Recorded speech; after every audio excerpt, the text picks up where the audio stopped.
بسم اللہ الرحمن الرحیم۔ حضرت آدم کی پیدائش کا واقعہ کچھ مفسرین نے لکھا اللہ نے مشورہ کیا تھا فرشتوں سے، وَإِذْ قَالَ رَبُّكَ لِلْمَلَائِكَةِ إِنِّي جَاعِلٌ فِي الْأَرْضِ خَلِيفَةً، لیکن کچھ مفسرین کہتے ہیں کہ اللہ کو ضرورت نہیں فرشتوں سے مشورہ کرنے کی، اللہ نے فرشتوں سے مشورہ نہیں کیا بلکہ رب نے انہیں آگاہ فرمایا تھا کہ میں لگا ہوں زمین پہ اپنا نائب بنانے، میں خلافت دینے لگا ہوں زمین پہ۔ اب یہ تو دینے والی کی مرضی ہے نا اس نے کس کو دینی ہے، یہ تو دینے والے کی مرضی ہے نا اس نے۔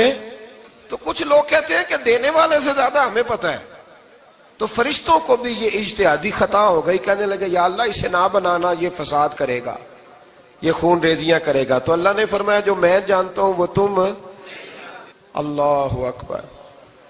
امام راضی فرماتے جب رمضان آتا ہے تو اللہ فرشتوں سے کہتا ہے ذرا یہ کھول کے دروازے دیکھو نا یہ زمین پہ کیا کر رہے ہیں، تم تو کہتے تھے فساد کریں گے اور یہ سارے تراویحیں پڑھ رہے ہیں، تم تو گویا کہتے تھے فساد کریں گے اور یہ تو دیکھو گویا رمضان کے روزے رکھ رہے ہیں، یہ تو میری یاد میں نکلے ہوئے، تم کچھ کہتے تھے اور دیکھو میں نے تمہیں کہا تھا نا جو میں جانتا ہوں وہ تم۔ اللہ نے پھر حضرت آدم علیہ السلام کو تمام زمانے کے علوم عطا کیے، علم سکھا لیا۔ تو فرشتوں سے کہا تم بھی ان چیزوں کے نام بتاؤ، تو وہ بتا سکے نہیں۔ اللہ نے فرمایا اب اس طرح کرو آدم کو سجدہ کرو، سب نے سجدہ کیا سوائے وہ، کہنے لگا یا اللہ صرف تجھے ہی کرنا ہے، کرنا بھی صرف اللہ کو چاہیے پر رب کے آگے بھی جھکنا چاہیے، اور جس کے سامنے رب جھکائے نا وہاں بھی۔ اور یہ جو عاجزی ہے نا، یہ جو جھکنا ہے یہ علم کے آگے ہے۔ ہماری مصیبت یہ ہے کہ ہم علم کے آگے بھی گردن جھکانے کو تیار نہیں ہوتے، وہاں بھی ہم خود عالم فاضل بن جاتے ہیں۔ تو فرمایا کہ سب سے کہا سجدہ کرو، سب نے سجدہ کیا سوائے ابلیس کے۔ تو پھر ہوا کیا وکان من الکافرین، وہ کافروں میں سے ہو گیا۔ پھر اللہ نے حضرت آدم کو اور جناب حوا کو نا مقام دے دیا جنت میں رہنے کے لیے، اور کہا سارا کچھ کھانا، درخت کے قریب نہ جانا۔ ابھی آپ کسی سے کہہ دیں تھوڑا سا کہ پیچھے نہ دیکھنا، یعنی اگر میری سمجھ لیں ادب کی وجہ سے کوئی 1.5-2 منٹ یا 6 منٹ نہیں بھی نہ دیکھے گا تو سوچے گا ضرور کہ پتہ نہیں اب پیچھے کیا ہے، مصیبت کیا ہے۔ یعنی آپ کہہ کے دیکھ لیں کسی کو، پیچھے نہ دیکھنا فطرت ہے نا انسان کی، وہ جستجو کرتا ہے، کہا اس درخت کے پاس نہ جانا۔ تو حضرت حوا سلام اللہ علیہ کہتے ہیں دل میں خیال رہتا تھا کہ آخر ہے کیا درخت کے پاس۔ یہی انسان کا عقیدہ توحید ہے کہ جہاں سے رب منع کر دے وہاں وہ منع ہو جائے، اور یہ ان کی خطا نہیں تھی، یہ اللہ کی حکمت تھی، چونکہ رب نے تو پہلے کہہ دیا تھا بنایا ہی زمین کے لیے، تو یہ تو سارا کچھ ہونا تھا تو زمین پہ آنا تھا نا۔ تو حضرت حوا اور جناب آدم کے پاس شیطان آیا، اب اس کو نکال تو دیا تھا پر ابھی اس کا جنت میں آنا جانا بند نہیں ہوا تھا، یہ بھی اللہ کی حکمت تھی۔ تو وہ کہنے لگا تمہیں پتہ ہے بعد میں مر جاؤ گے؟ تو حضرت حوا کہنے لگی کیا موت بھی آئے گی؟ کہاں، اس کی تکلیف بھی بڑی ہوگی، تو پھر بچیں گے کیسے؟ تو کہنے لگے پھل کھا لو اس درخت کا۔ تو بچنے کے لیے پھل کھایا تھا، جس طرح لوگ آج بہت سارے کام بچنے کے لیے کرتے ہیں پر بچ سکتے، بچنے کے لیے پھل کھایا۔ تو اللہ نے فرمایا زمین پہ چلے جاؤ۔ تو حضرت آدم زمین پہ آئے، پھر کئی 100 سال روتے رہے۔ فَتَلَقَّى آدَمُ مِن رَبِّهِ کَلِمَاتٍ، تو پھر اللہ نے خود ہی جناب آدم کو کچھ کلمے سکھائے۔ علامہ اسماعیل لکی فرماتے ہیں وہ کلمے یہ تھے کہ حضرت آدم نے میرے نبی کا وسیلہ پیش کیا، اللہ کریم نے جناب آدم کی دعا کو مقبول فرما لیا۔ پھر آگے بنی اسرائیل کا ذکر آ جاتا ہے۔ اللہ تعالیٰ نے بنی اسرائیل، آج آپ اسی قوم کو یہودی کہتے ہیں، ان کو اللہ نے اس زمانے میں فضیلت عطا کی تھی بہت زیادہ۔ تو عرب کے اندر جب نبی پاک علیہ السلام نے اعلان نبوت کیا تو کچھ لوگوں نے یہ کہہ دیا کہ اگر یہ یہودی کلمہ پڑھ لیں گے تو ہم بھی پڑھ لیں گے۔ تو پھر اللہ نے انہیں یاد کرایا کہ تم اصل میں کیا ہو، تمہیں کلمہ پڑھنا چاہیے۔ تو اہل یہود کا تذکرہ کرتے کرتے رب کریم نے ایک بات یہ بھی ارشاد فرمائی کہ تم لوگوں کو تو کہتے رہے ہو کہ وہ نبی آنے والے ہیں، وہ نبی آنے والے ہیں، اور جب آ گئے ہیں تو ماننے کو تیار نہیں ہو۔ تو فرمایا تأمرون الناس بالبر وَتَنْسَوْنَ أَنفُسَكُمْ وَأَنْتُمْ تَتْلُونَ الْكِتَابَ، لوگوں کو بھلائی کا حکم دیتے ہو اور اپنے آپ کو بھول جاتے ہو۔ أَفَلَا تَعْقِلُونَ، تمہیں عقل نہیں؟ پھر اللہ نے انہیں یہ بھی یاد کرایا کہ یاد کرو وہ زمانہ کہ جب فرعون نے خواب دیکھ لیا تھا کہ کوئی بچہ اس کی سلطنت کو تباہ کرے گا تو پھر اس نے تمہارے بچوں کو ذبح کرانا شروع کیا اور تمہاری بیٹیوں کو چھوڑتا تھا. فرمایا یہ بھی تو تم نے دیکھا, میں نے تمہیں پھر تم سے کہا جہاد کرو قوم عمالقہ کے خلاف, تو مقام طیہ میں جا کے یہ لوگ کہنے لگے ہم سے جہاد نہیں ہوتا.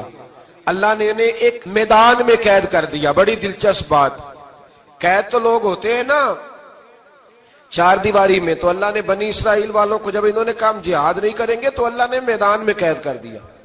میدان میں, یہ یاد رکھیں, جب انسان اللہ کی نافرمانی کرتا ہے تو اسے ایسی قید ملتی ہے جس کا اس نے تصور بھی نہیں کیا ہوتا.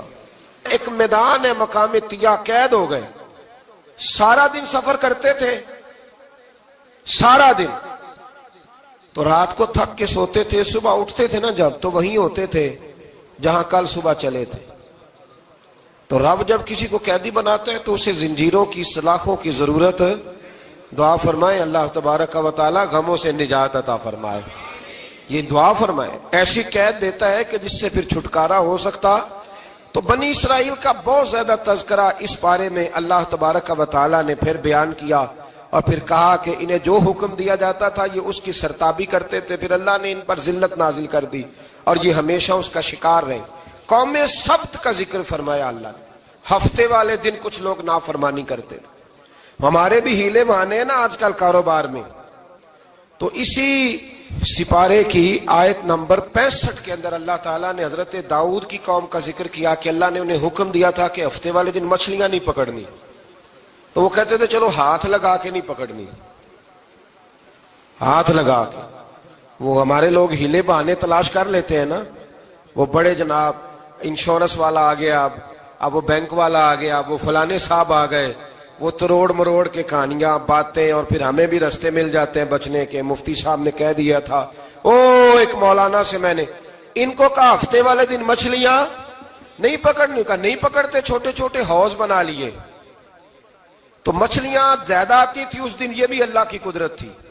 نماز کے وقت گاہک زیادہ آتے ہیں, یہ اس کی قدرت ہوتی ہے. تو وہ مچھلیاں حوض میں جمع ہو جاتی ہیں, یوں سمجھ لیں کہ جال انہوں نے لگا لیے ہوئے تھے, تو جال میں وہ پھنستی رہتی تھی, حوضوں میں آتی رہتی تھی. ہفتے کو نہیں پکڑتے تھے, اتوار کو پکڑ لیتے تھے. تو پھر اللہ نے انہیں سزا دی. فرمایا تماشے کرتے ہو اللہ کے حکم کے ساتھ, کیا سزا دی؟ فَقُلْنَا لَهُمْ كُونُوا قِرَادَةً خَاسِئِينَ, فرمایا بندر بن جاؤ دھتکارے ہوئے. جو رزق حرام طریقے سے کماتے تھے رب انہیں بندر بنا دیتا تھا. ابھی بھی میں نے دیکھے ہیں بڑے بڑے تاجر پاگلوں جیسی زندگی گزار رہے ہیں, نفسیاتی طور پہ سکون نہیں ہے, کروڑوں روپیہ پڑا ہے. کیوں؟ اس لیے کہ رب کے بتائے ہوئے طریقے کے مطابق تجارت نہیں کرتے. آگے ایک اور دلچسپ بات آ گئی. بنی اسرائیل کے اندر نا ایک شخص نے اپنے چچا کو قتل کر دیا جائیداد کے لیے. یہ دیکھیں کب سے لوگ جائیداد کے لیے قتل کرتے آ رہے ہیں. چچا کو قتل کر دیا, اور قتل کر کے حضرت موسیٰ علیہ السلام کے پاس آئے کہ میرے چچا کو کسی نے قتل کر دیا ہے, تو بتائیں کیا کرنا ہے. تو آپ نے فرمایا کہ گائے ذبح کرو اور اس کا ایک ٹکڑا مقتول کو مارو, مرنے والے کو, وہ خود اٹھ کے بتا دے گا مجھے کس نے قتل کیا ہے. اب ارادہ نہیں تھا گائے ذبح کرنے کا تو بہانے کرنے لگے. ارادہ نہیں نہ ہوتا تو پھر کیا ہوتے ہیں, کہنے لگے گائے کس طرح کی ہو, بوڑھی ہو کہ بچی ہو, رنگ کیسا ہو, جوان ہو کہ چھوٹی ہو, حال میں ایک دفعہ چلنا سیکھ گئی ہو یا ابھی نہ سیکھی ہو. تو بتاتے گئے تو رب بھی شرطیں بیان کرتا گیا.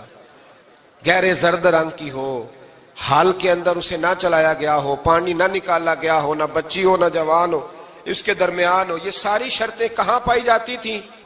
حضرت موسیٰ علیہ السلام کی قوم کا ایک شخص تھا جو اللہ کا ولی تھا. وہ جب انتقال کرنے لگا نا, اللہ اکبر, دیکھو رب ولیوں کی اولادوں پر بھی کتنا فضل فرماتا ہے.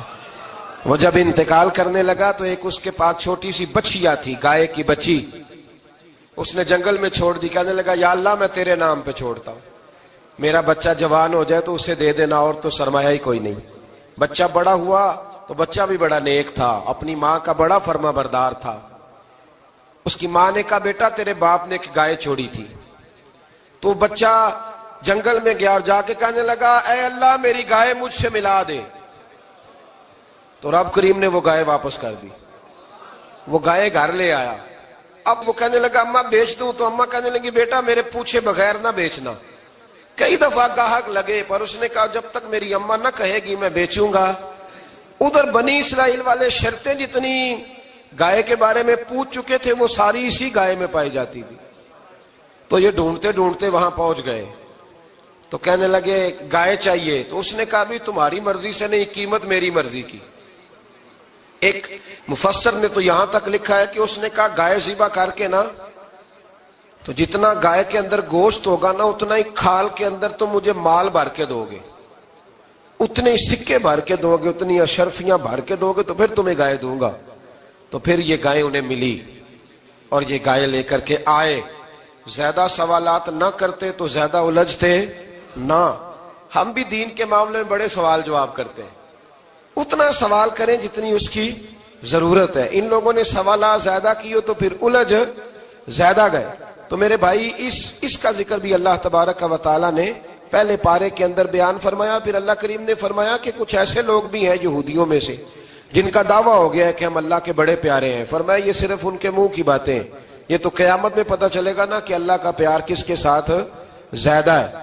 اور پھر یہ بھی یہودیوں نے دعویٰ کیا ہے، اسی پارے میں اللہ فرماتے ہیں کہ ان کا دعویٰ ہے کہ ہم اللہ کے بڑے پیارے ہیں، جنت میں ہم ہی جائیں گے۔ تو اللہ فرماتے ہیں پھر مرنے کی دعا تو کرو، جنت میں تو مر کے جانا ہے نا۔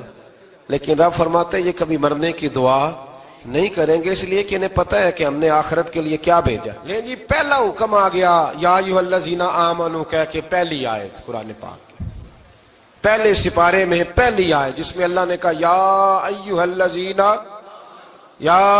الذین آمنوا، تو پہلا حکم آمنوا کہہ کے آیت نمبر 104 میں جو اللہ نے حکم دیا ہے نا وہ نبی پاک کی تعظیم کا حکم ہے۔ پہلا حکم ہی اللہ نے حضور کی عزت اور ناموس کا ارشاد فرمایا۔ پہلا اس ترتیب کے لحاظ سے وہ ہوا یہ کہ جب نبی پاک کو بات ارشاد کرتے تو صحابہ کرام اٹھ کے عرض کرتے رائینا یا رسول اللہ، حضور سمجھ نہیں آئی ذرا رعایت کر دے۔ تو یہودیوں کی عبرانی زبان کے اندر نہ ذرا کھینچ کے پڑھتے تھے رائینا، تو اس کا معنی بنتا تھا معاذ اللہ اے ہمارے چرواہے، بکریاں چرانے والے کو بھی وہ رائینا کہتے تھے۔ تو جب صحابہ یہ کہنے لگے تو اللہ نے منع ہی کر دیا، فرمایا میرے محبوب کے غلاموں اس لفظ کے پیچھے